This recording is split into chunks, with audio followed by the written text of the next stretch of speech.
सभी बहनों को नमस्कार। स्वागत है आपका फिर से गवर्नमेंट एग्जाम प्रिपरेशन चैनल में। टेस्ट सीरीज के इस कंटिन्यूएशन में हम लोग शुरू करेंगे आज टेस्ट संख्या 11। ठीक है, टेस्ट संख्या 11 और ये होगा आपका प्रोटीन विशेष, मतलब कि सारे प्रश्न जो होंगे प्रोटीन पे होंगे और इसमें 20 प्रश्न होंगे। आप लोगों को क्वेश्चंस को अटेंड करने हैं और जो भी आपके आंसर सही आ रहे हैं उसको जो है कमेंट बॉक्स में टाइप करना है। देखिए बहुत कम बहनें जो है कमेंट बॉक्स में टाइप कर रही हैं। देखने के लिए टेस्ट तो बहुत लोग कर रहे हैं, बहुत अच्छी बात है, आप लोग अटेंड करिए, लेकिन कृपया करके टाइप भी करिए। जब आप पब्लिकली कमिटमेंट करते हैं तो क्या करता है, एक आपके अंदर जो है शर्म आती है, या अच्छा नंबर आता है तो कॉन्फिडेंस आता है, और कम नंबर आता है तो थोड़ा सा वो होता है कि भाई हम लोग क्यों पीछे हैं। ठीक है, ऐसे आप लोग एक दूसरे से क्या कर पाएंगे, कंपेयर कर पाएंगे। ठीक है, और हम भी ये देख पाएंगे कि जो हमारे साथ लोग जुड़े हुए हैं, जो हमारे साथ बहनें जुड़ी हुई हैं, वो जो है उनकी तैयारी कैसी चल रही है, किस हिसाब से चल रही है। चलिए शुरू करते हैं आज का पहला प्रश्न। ठीक है, देखिए इसके पहले बता दूं कि जो भी बहनें जो है वो प्रोटीन वाला लेक्चर नहीं देखी हैं जाके देख लें, मैं लिंक दे दूंगा इसमें भी, और इस प्लेलिस्ट में जाके देख सकती हैं। इसका जो है जस्ट पिछला वीडियो है प्रोटीन वाला, उसके बाद इसको लेके आया हूँ प्रैक्टिस सेट। उसको देखने के बाद आपका ये इसमें से 90 to 95% क्वेश्चन जो है हल हो जाएंगे। ठीक है, 95% क्वेश्चन हल हो जाएंगे, गारंटी है मेरी। निम्नलिखित में से कौन सा कारक प्रोटीन के विकृतीकरण के लिए उत्तरदायी नहीं है? निम्नलिखित में से कौन सा कारण जो है प्रोटीन के विकृतीकरण, मतलब कि प्रोटीन का स्ट्रक्चर खराब करने के लिए, संरचना खराब करने के लिए उत्तरदायी नहीं है? ध्यान रखिएगा। ठीक है, तो देखिए गर्म करने पर भी प्रोटीन की संरचना खराब हो जाती थी, पढ़े थे हम लोग।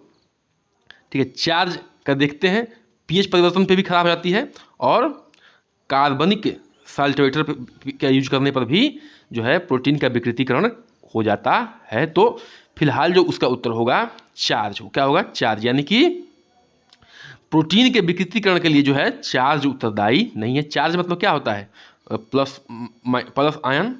ठीक है, आयन, प्लस आयन और माइनस आयन। ठीक है, हिंदी में लिख देता हूँ इसको, प्लस आयन और माइनस आयन। ठीक है, कीटायन एनायन होते हैं। तो ये जो है ये चार्ज जो होते हैं ये क्या होते हैं, प्रोटीन के विकृतीकरण के लिए क्या है, उत्तरदायी नहीं है। बाकी जो है उसको गर्म करने पर, पीएच परिवर्तन करने पर, पीएच परिवर्तन जानते ही हैं, और कार्बनिक साल्टवेटर मतलब कि एक तरह से केमिकल ही समझिए, उसका प्रयोग करने पर क्या होगा, उसके जो है प्रोटीन का विकृतीकरण हो जाएगा। ठीक है, आगे बढ़ते हैं, क्वेश्चन नंबर 2 पे आते हैं। इसका उत्तर भी दे दिए हैं नीचे, आप लोग देख सकते हैं पॉज करके। चलिए क्वेश्चन नंबर 2 पे आते हैं।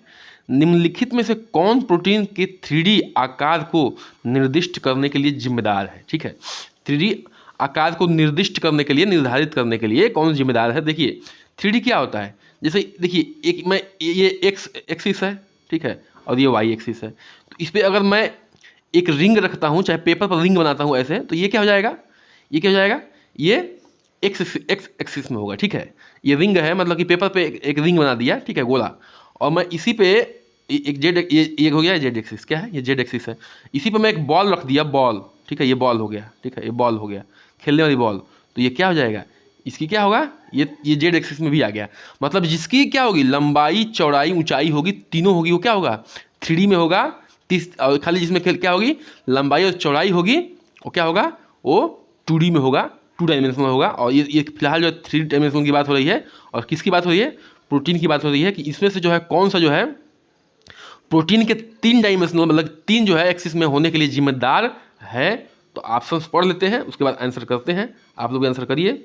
ठीक है, यह है पेप्टाइड बॉन्ड, अमीनो एसिड अनुक्रम, अन्य पॉलीपेप्टाइड के साथ बातचीत, और आणविक चैपलों के साथ बातचीत। मतलब कि कहने का मतलब आणविक चैपल है और अन्य पॉलीपेप्टाइड के साथ। ठीक है, मतलब कि किसका, अमीनो एसिड का बॉन्ड। तो दूसरे का जो उत्तर हो जाएगा आपका, दूसरे का उत्तर हो जाएगा वो बी हो जाएगा, अमीनो एसिड का अनुक्रम। ठीक है, जो अमीनो एसिड में जो प्रोटीन का बहुलक कौन सा होता है, प्रोटीन किससे बना हुआ है, प्रोटीन बना हुआ है अमीनो एसिड से। ठीक है, अमीनो एसिड से मिल के बना हुआ है प्रोटीन।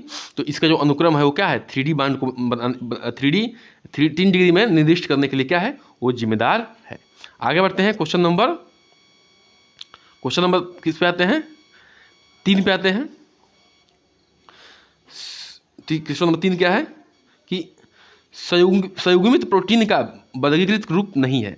संयुग्मित प्रोटीन का वर्गीकृत रूप नहीं है। इसमें क्या होता था, एक साधारण प्रोटीन होता था, साधारण प्रोटीन, ठीक है, साधारण प्रोटीन होता था। अब प्लस क्या कर देते थे, उसमें पढ़ा चुके हैं इसको हम। प्लस इसमें क्या करते थे, इसमें जो है कोई अन्य जो है चीज जोड़ के क्या बनाते थे, एक संयुग्मित प्रोटीन बनाते थे कि नहीं बनाते थे, ये संयुग्मी प्रोटीन बनाते थे। तो यही पूछ रहा है कि संयुग्मी प्रोटीन का वर्गीकृत रूप नहीं है, जिसमें इसको जब वर्गीकृत किया जाता है तो ये मतलब कि बांटा जाता है, तो इसमें कौन सा वो जो है वर्गीकृत रूप नहीं है। तो देखिए इसका ऑप्शन दिया है लिपो प्रोटीन, ग्लाइको प्रोटीन और मेटा प्रोटीन, मेटालो प्रोटीन और पूर्ण प्रोटीन। तो देखिए हम इस चैप्टर इस चीज़ को पढ़ चुके थे कल। तो तीसरे का जो उत्तर हो जाएगा डी। ये जो है संयुग्मी प्रोटीन का क्या है, वर्गीकरण नहीं है। जो ये तीनों हैं, ए वाला लिपोप्रोटीन, ग्लाइकोप्रोटीन और मेटालोप्रोटीन, ये जो है क्या है, संयुग्मी प्रोटीन के क्या है, वर्गीकरण में आते हैं। ठीक है, आगे बढ़ते हैं, क्वेश्चन नंबर 4 पे आते हैं। किस पे आते हैं, अच्छा पूर्ण प्रोटीन लिखा हुआ है। पूर्ण प्रोटीन क्या था, पूर्ण प्रोटीन किससे मिलता है, पूर्ण प्रोटीन हमें जो है जंतुओं के प्रोडक्ट से मिलता है, जैसे मांस हो गया, अंडा हो गया। ठीक है, पूर्ण प्रोटीन किससे मिलता है, मांस से, अंडा से, ठीक है, अंडा से मिलता है। और किससे मिलता है, मांस हो गया, अंडा हो गया, दूध हो गया, ठीक है, दही हो गया, यकृत हो गया, यकृत भी तो मांसी में आ जाएगा। ठीक है, इन सब चीज़ों से क्या मिलता है, पूर्ण प्रोटीन, जिसमें सारे आवश्यक अमीनो एसिड्स होते हैं। जिस क्या होते हैं पूर्ण प्रोटीन का परिभाषा क्या है, पूर्ण प्रोटीन का जिसमें सारे आवश्यक जो हमारे हेल्थ के लिए जरूरी हैं अमीनो एसिड्स होते हैं। ठीक है, आगे बढ़ते हैं, चौथे पर आते हैं। देखिए ये सारे प्रश्न जो है बहुत ही इंपॉर्टेंट है। एक प्रोटीन का में अमीनो एसिड अवशेषों की औसत आणविक भार कितना होता है, एक प्रोटीन में अमीनो एसिड अवशेषों का औसत आणविक भार कितना होता है, 120 होता है, 110 होता है, 130 होता है, 140 होता है। तो चौथे का उत्तर हो जाएगा आपका, हो जाएगा बी ऑप्शन, यानी कि 110 जो होता है वो क्या होता है, अमीनो एसिड अवशेषों का औसत आणविक भार होता है। ठीक है, आगे बढ़ते हैं, क्वेश्चन नंबर किस पे आते हैं, क्वेश्चन नंबर आते हैं हम लोग 5 पे। ठीक है, क्वेश्चन नंबर 5 पे आते हैं। निम्नलिखित में से कौन सा प्रोटीन सबसे पहले फ्रेडरिक सेंगर द्वारा अनुक्रमित किया गया, निम्न में से कौन सा प्रोटीन सबसे पहले किसके द्वारा, फ्रेडरिक सेंगर द्वारा अनुक्रमित किया गया, वो है मायोसिन, इंसुलिन, मायोग्लोबिन, हीमोग्लोबिन। ठीक है, तो पांचवें का उत्तर हो जाएगा आपका बी ऑप्शन, कौन सा, बी ऑप्शन की फ्रेडरिक सेंगर द्वारा इंसुलिन को सबसे पहले क्या किया गया, अनुक्रमित किया गया। पांचवें का उत्तर हो जाएगा आपका बी ऑप्शन। आगे बढ़ते हैं, क्वेश्चन नंबर किस पे आते हैं, 6 पे आते हैं। क्वेश्चन नंबर 6 पे आते हैं, थोड़ा सा छोटा कर लेते हैं इसको क्योंकि जो है सारे ऑप्शन नहीं आ पा रहे हैं। ठीक है, हाँ अब आ जाएंगे। चलिए देखिए शुरू करते हैं। निम्नलिखित में से कौन सा कथन प्रोटीन के बारे में सत्य है। ठीक है, निम्नलिखित में से कौन सा कथन प्रोटीन के बारे में सत्य है, प्रोटीन अमीनो एसिड से बने होते हैं। देखिए प्रोटीन किससे बने होते हैं, अमीनो एसिड से बने होते हैं। इसमें क्या है, प्रोटीन त्वचा, दांतों, हड्डियों के विकास के लिए आवश्यक है। ठीक है, प्रोटीन एकमात्र पोषक तत्व है जो शरीर के ऊतकों का निर्माण, मरम्मत और रखरखाव कर सकता है।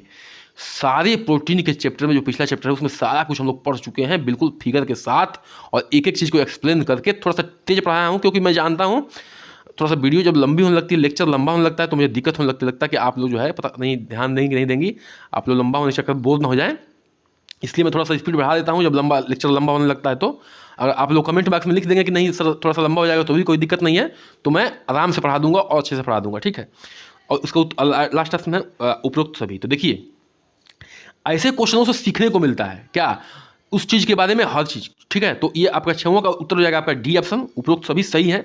ये 6वां का हो जाएगा डी, यानी कि उपरोक्त सभी सही है। ठीक है, देखिए मैं बता रहा हूँ अमीनो एसिड किससे सुनिए प्रोटीन किससे बने होते हैं, अमीनो एसिड से। बार बार बताया हूँ, ये बहुत बार क्वेश्चन पूछा गया, भले आसान लग रहा हो लेकिन ये पूछा गया है बहुत बार। प्रोटीन हमारे शरीर के हर अंग में है लगभग, समझ जाइए। तो उसमें त्वचा भी है, दांत भी है, हड्डियां भी हैं। ठीक है, ये विकास के लिए क्या करे, बहुत आवश्यक है। ठीक है, प्रोटीन एकमात्र पोषक तत्व है जो शरीर के ऊतकों का निर्माण करता है, उसकी मरम्मत करता है, कट फट जाने पर रख रखाव कर सकता है। इसको तो मैं कई बार बता चुका हूँ, अब बिल्कुल भूलना नहीं चाहिए। ऐसे प्रश्नों से मैं कह रहा हूँ ना, ऐसे प्रश्नों से आपको बहुत कुछ सीखने को मिलता है। और उपरोक्त में सभी जो है लोग मार के निकल लेते हैं, लेकिन एक एक पॉइंट को अगर ध्यान से यहीं पे पढ़ लिया जाए, आज ही पढ़ लिया जाए, तो एग्जाम में जो है अगर इस पॉइंट पे कोई क्वेश्चन बन के आएगा, इस पॉइंट पे कोई क्वेश्चन बन के आएगा, तो आपको कोई समस्या नहीं होगी। आगे बढ़ते हैं। क्वेश्चन नंबर किस पे आते हैं? क्वेश्चन नंबर आते हैं हम लोग किस पे? 7 पे। किस पे आते हैं? क्वेश्चन नंबर 7 पे आते हैं। कितने अमीनो एसिड एक प्रोटीन बनाते हैं? ठीक है, देखिए वेरी वेरी इंपॉर्टेंट क्वेश्चन है ये, एकदम डायरेक्ट रटा रटाया क्वेश्चन है, लेकिन ऐसे क्वेश्चन आते हैं। कितने अमीनो एसिड जो है एक प्रोटीन बनाते हैं? ठीक है, तो 7वें का जो ऑप्शन दिया हुआ है बी, यानी कि 7वें का है 10, ए है 10, बी 20, सी 30 और जी 50। ये प्रश्न आया हुआ है, कई बार आया हुआ है। ठीक है, अमीनो एसिड जो है कितने अमीनो एसिड एक प्रोटीन बनाते हैं? तो 7वें का जो उत्तर हो जाएगा आपका बी ऑप्शन हो जाएगा, यानी कि 20 अमीनो एसिड मिलके एक प्रोटीन बनाते हैं। ठीक है, आगे बढ़ते हैं। क्वेश्चन नंबर 8 पे आते हैं। अमीनो एसिड के बीच के बंधन को क्या कहा जाता है? ठीक है, ये तो बहुत ही इंपॉर्टेंट क्वेश्चन है और बहुत सिंपल कह सकते हैं, लेकिन बहुत जरूरी। ठीक है, आयनिक बंधन कहते हैं, अम्लीय बंधन कहते हैं, पेप्टाइड बॉन्ड कहते हैं, हाइड्रोजन बॉन्ड कहते हैं। ठीक है, अब देखिए 8 क्या हो जाएगा? 8 का उसका उत्तर हो जाएगा आपका सी ऑप्शन, यानी कि पेप्टाइड बॉन्ड कहते हैं। देखिए हम प्रोटीन पढ़ते हैं ना, प्रोटीन पेप्टाइड, देखिए मैं कुछ मिला के बताता हूँ। तो इसमें देखिए अब प्रोटीन पेप्टाइड, तो पी से प्रोटीन और पी से पेप्टाइड, इस तरह से मैं याद कर लेता हूँ, क्योंकि देखिए जब एक ही चैप्टर होता है तो मैं ऐसे करके लिंक कर लेता हूँ और जो आसानी से याद हो जाता है। ठीक है, बिल्कुल हाइड्रोजन बांड नहीं होगा प्रोटीन में, क्या होगा? पेप्टाइड बांड होगा। ठीक है, और ये बांड नहीं होते हैं। ठीक है, कौन से बांड होते हैं? पेप्टाइड बांड होते हैं। किसमें? अमीनो एसिड के बीच में। अमीनो एसिड का फिगर में दिखाया था आपको, किसमें? पिछले चैप्टर जब पढ़ा रहा था उसमें पूरा बेकायदे फिगर के साथ बताया था आपको। भले बुक में आप जानिए कि बुक में बहुत कुछ नहीं होता है, मैं एक्स्ट्रा जानकारी लेके आता हूँ फिर पढ़ाता हूँ, लेकिन बुक क्या है? एक सोर्स है, ताकि आप लोगों को लगे कि हाँ जो भी चीज़ें पढ़ाई जा रही है जेन्युइन चीज़ पढ़ाई जा रही है। दूसरी बात ये कि बुक से आसानी से ज़्यादा हर कुछ मिल जाता है। ठीक है, हमें ज़्यादा थोड़ा हाथ पाँव नहीं मारना पाता, लेकिन जो एक्स्ट्रा चीज़ें होती है मैं बिल्कुल आपके लिए लाता हूँ, जो लगता है कि बहुत ज़रूरी है। प्रोटीन के बारे में निम्नलिखित में से कौन सा कथन सत्य है? प्रोटीन के बारे में निम्नलिखित में से कौन सा कथन सत्य है? प्रोटीन ग्लूकोज के बहुलक है, पहला ऑप्शन है। प्रोटीन अमीनो एसिड के बहुलक है, प्रोटीन पेप्टाइड बांड के बहुलक है, और प्रोटीन जो है डाइसल्फाइड पुलों के बहुलक है। वेरी वेरी इंपॉर्टेंट क्वेश्चन है और इसको कई बार बता चुका हूँ, इसको तो देखते देखते आपको मारना चाहिए खटाक से। इसका उत्तर हो जाएगा आपका बी ऑप्शन। प्रोटीन जो है किसका बहुलक है? अमीनो एसिड का। ठीक है, अमीनो एसिड का बहुलक है। ठीक है, अमीनो एसिड से मिल के क्या बना है? प्रोटीन बना है। जिस तरह से ईंटों से मिलकर क्या बनता है? दीवार बनता है, उससे अमीनो एसिड से मिल के क्या बना है? प्रोटीन बना है। क्वेश्चन नंबर 10 पे आते हैं। निम्नलिखित में से कौन सा खाद्य उत्पाद प्रोटीन सामग्री में उच्च है? ठीक है, कौन से खाद्य पदार्थ में प्रोटीन सामग्री क्या है? उच्च है, मतलब सबसे ज़्यादा है। ठीक है, तो देखिए टोफू और अंडे में। ठीक है, 10वां जो है मतलब हम पढ़ रहे हैं, ऑप्शन पढ़ रहे हैं। अनाज और फलियां में, दूध, फलियां मतलब क्या होता है? मटर की फलियां। ठीक है, दूध और दूध के उत्पाद में। ठीक है, तो देखिए इसमें जो है सभी में क्या है? हम क्या पाए जाते हैं? सभी में जो है उत्तम क्वालिटी के क्या पाए जाते हैं? प्रोटीन पाए जाते हैं। ठीक है, और उच्च स्तर पे प्रोटीन पाए जाते हैं। 10वें का हो जाएगा आपका डी ऑप्शन। ठीक है, अनाज से मतलब यहाँ पे दाल से ही है। ठीक है, अनाज में वो सिंपल, लेकिन फिलहाल जो है 2 ऑप्शन से बिल्कुल सही हो रहे हैं, इसलिए जो है इसका उत्तर जो है आपको मजबूरी कहिए जो भी कहिए, उपरोक्त तो सभी देना पड़ेगा, क्योंकि ये सभी क्या है? ये ए ऑप्शन और बी ऑप्शन क्या है? ये जो है जंतुओं से प्राप्त होने वाले क्या हैं? जंतुओं से प्राप्त होने वाले क्या हैं? प्रोटीन है, जंतुओं से प्राप्त होने वाले प्रोटीन है। तो इसलिए क्या होता है? इसमें उत्तम क्वालिटी के प्रोटीन पाए जाते हैं और उच्च स्तर पर प्रोटीन पाए जाते हैं।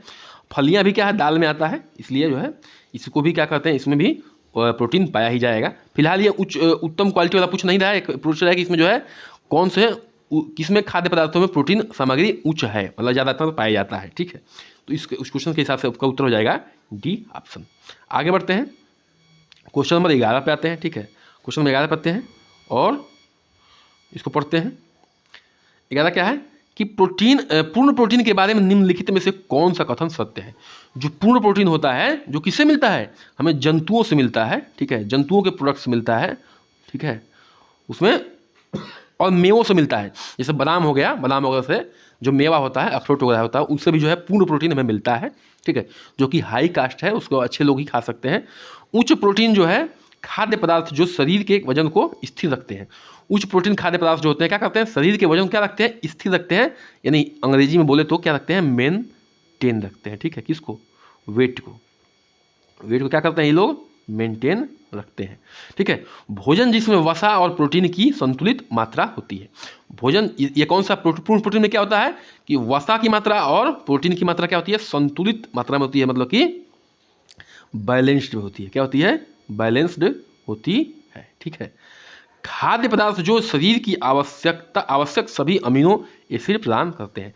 ये पूर्ण प्रोटीन क्या है, पूर्ण प्रोटीन क्या है कि ऐसे खाद्य पदार्थ हैं जो शरीर की आवश्यक सभी अमीनो एसिड प्रदान करते हैं। बिल्कुल, पूर्ण प्रोटीन का यही परिभाषा ही था कि जिसमें शरीर के जो भी बहुत आवश्यक अमीनो एसिड्स होते हैं वो पूर्ण प्रोटीन क्या करता है, उसे प्रदान करता है। फिलहाल 11 का जो उत्तर होगा वो डी ऑप्शन होगा। एक एक पॉइंट जो है ढंग से पढ़ लीजिएगा, इसका डी ऑप्शन होगा, इसका डी ऑप्शन उत्तर होगा, ठीक है, ये उत्तर हो जाएगा डी ऑप्शन। तो फिलहाल जो है सभी इसको पढ़ लीजिएगा, सभी पॉइंट्स को, सारे पॉइंट्स क्या हैं, वेरी वेरी इंपॉर्टेंट है, किसके लिए, पूर्ण प्रोटीन के लिए, ठीक है।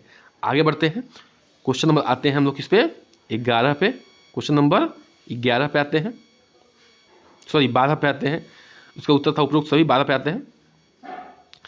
प्रोटीन संरचना के निर्धारित करने के लिए निम्नलिखित में से तकनीक का उपयोग किया जाता है। और प्रोटीन की संरचना कैसी है, कैसी इसकी बनावट है, कैसी बनावट है, इसको डिफाइन करने के लिए किस तकनीक का प्रयोग करते हैं। जैसे देखिए, हमें क्या कर, जब एक्सरे करवाते हैं, ठीक है, अल्ट्रासाउंड करवाते हैं, तो क्या करते हैं, शरीर के अंदरूनी अंगों को देखते हैं, देखते नहीं देखते हैं, तो क्या उसमें क्या होता है, उसको अल्ट्रासाउंड कहते हैं, एक्सरे कहते हैं। फिलहाल जो है प्रोटीन के स्ट्रक्चर को देखने के लिए, बनावट को देखने के लिए किस चीज़ का प्रयोग करते हैं, किस टेक्नोलॉजी का प्रयोग करते हैं, इसकी बात हो रही है। तो एक्सरे, क्रिस्टलोग्राफी, क्रिस्टलोनिक्स, एक्सरे दृष्टि, चुंबकीय अनुवाद इमेजिंग, और लास्ट है उपरोक्त में से कोई नहीं। तो इसका जो उत्तर हो जाएगा आपका 12 का वो हो जाएगा ए ऑप्शन, यानी कि एक्सरे क्रिस्टलोग्राफी, ठीक है, एक्सरे क्रिस्टलोग्राफी, ठीक है। आगे बढ़ते हैं, क्वेश्चन नंबर 13 पे आते हैं। निम्नलिखित में से कौन सा विकार प्रोटीन की कमी से होता है।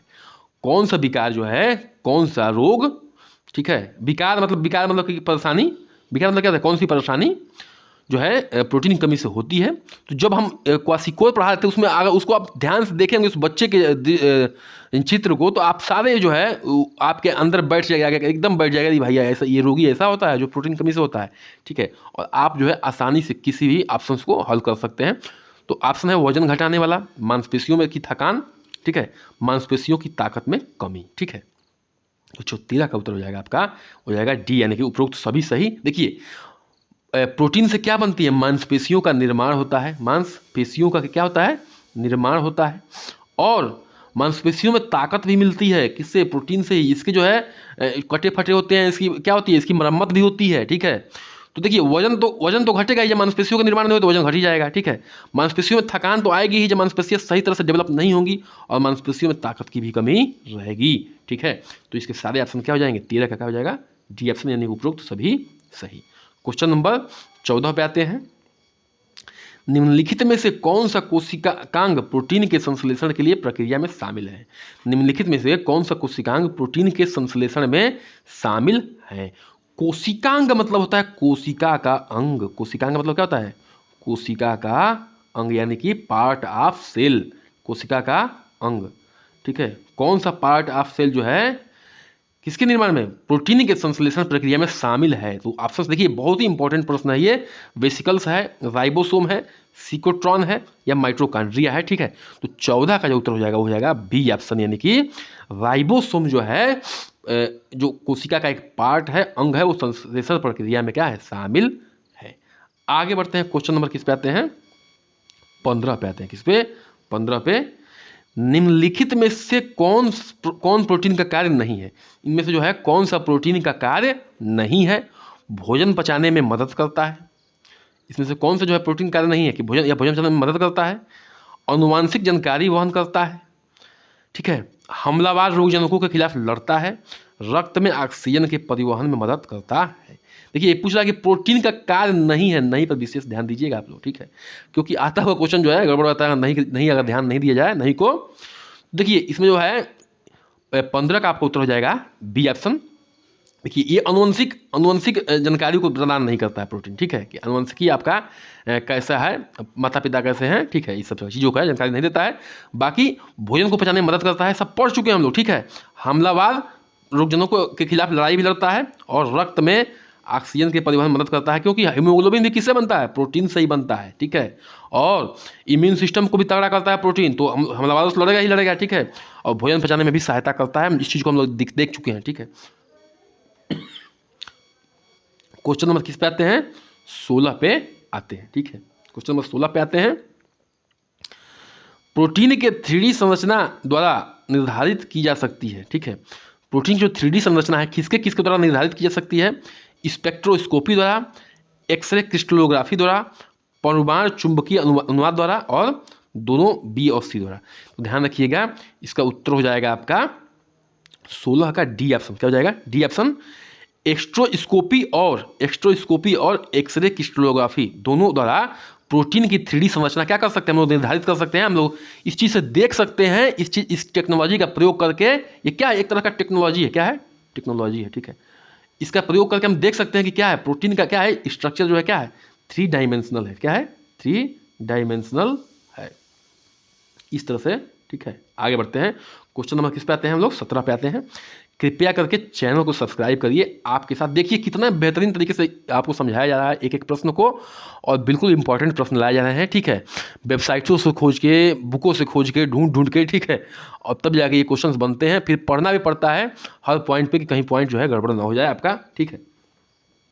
एंजाइमों के बारे में निम्नलिखित में से कौन सा सत्य है, ठीक है।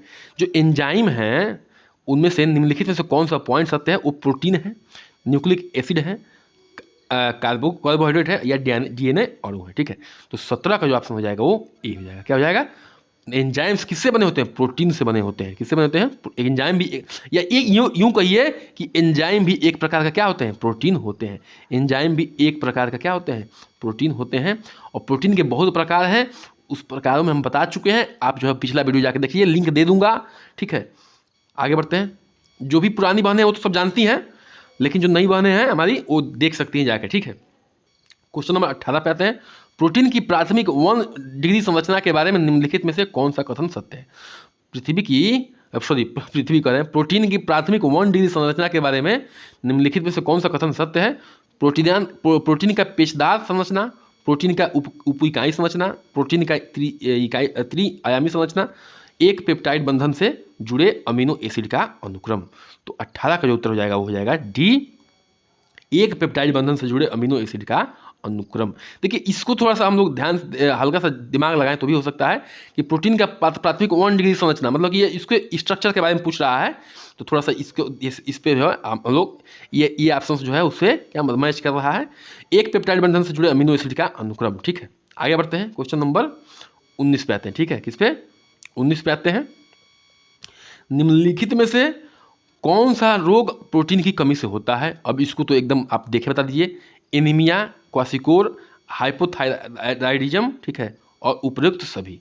अब देखिए इसमें से 19 का अब जो उत्तर हो जाएगा बी, क्वासिकोर जो होगा वो प्रोटीन की कमी से होता है, ठीक है। प्रोटीन की कमी से क्या होता है, क्वासिकोर होता है। एनीमिया किसकी कमी से होता है, ये आयरन की कमी से होता है, ठीक है। आयरन, Fe, आयरन की कमी से होता है। आयरन को शॉर्ट फॉर्म, आयरन का जो है सिंबल क्या है, Fe है। हाइपोथायराइडिज्म क्या होता है, हाइपोथायराइडिज्म, ये इंसुलिन के सिक्रेशन में गड़बड़ी की वजह से होता है, ठीक है। इंसुलिन के सिक्रेशन में गड़बड़ी की वजह से होता है। फिलहाल जो है हमको पूछ रहा है कि प्रोटीन की कमी से कौन सा रोग होता है, तो होता है क्वासिकोर या सूखा रोग। आगे बढ़ते हैं आज के लास्ट प्रश्न पे। कृपया करके चैनल को करिए सब्सक्राइब, लाइक, शेयर, ठीक है, और थोड़ा सा बस करिए सपोर्ट, इतना करना है आपको और कुछ नहीं करना है। बाकी आप जो है हम लगे हुए हैं आपके साथ, वीडियो देखते रहिए। नीचे चला गया है, चलिए ठीक है देख लेते हैं। लास्ट ऑप्शन जो है माइटोकॉन्ड्रिया था। चलिए, प्रोटीन संश्लेषण का प्रक्रिया निम्नलिखित में से किस कोशिकांग में होता है, ठीक है। न्यूक्लियस में, रिक्तिकाएं में, साइटोप्लाज्म में, और लास्ट ऑप्शन है आपका माइटोकॉन्ड्रिया में। ये पूछ रहे हैं कि प्रोटीन का संश्लेषण, ऐसा ही प्रश्न पीछे भी था कि प्रोटीन का संश्लेषण प्रक्रिया निम्नलिखित में से किस कोशिकांग में होता है? तो 20 का जो उत्तर हो जाएगा सी, यानी कि साइटोप्लाज्म में होता है। साइटोप्लाज्म में होता है, राइबोसोम वाला पार्ट था। देखिए साइटोप्लाज्म में क्या होता है, ये सेल हो गया, ये न्यूक्लियस हो गया, ये न्यूक्लियस हो गया, ये न्यूक्लियस ये हो गया, ठीक है। और इसमें क्या होता है, ये सब पार्ट क्या है, साइटोप्लाज्म का पार्ट है जो न्यूक्लियस के बाहर होता है। इसी में तो होता है राइबोसोम, और वहीं पे क्या होता है, निर्माण होता है किसका, किसका निर्माण होता है, प्रोटीन संश्लेषण का कार्य होता है। चलिए इसी के साथ सेशन करते हैं समाप्त। हमारे साथ बने रहने के लिए धन्यवाद। नमस्कार, जय हिंद।